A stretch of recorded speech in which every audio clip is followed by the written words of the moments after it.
परदेसी न्यूज़ के मोदी नाज़रीन अस्सलाम वालेकुम। सऊदी अरब से आपको खबर देते चलें कि 7 बरस के बच्चों के लिए भी उम्रा इजाज़तनामे जारी होंगे।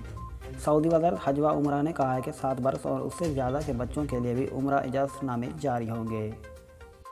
उन्होंने मज़ीद बताया कि इजाज़तनामे के लिए तोकलना ऐप में सेहत स्टेटस इम्यून होना ज़रूरी है।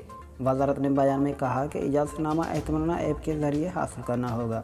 याद रहे, सऊदी वज़ारत हज व उम्रा वैक्सीन की दोनों खुराकें लेने वाले 12 से 18 बरस की दाखिले अफराद के लिए उम्रे के लिए इजाज़तनामा जारी कर रही है।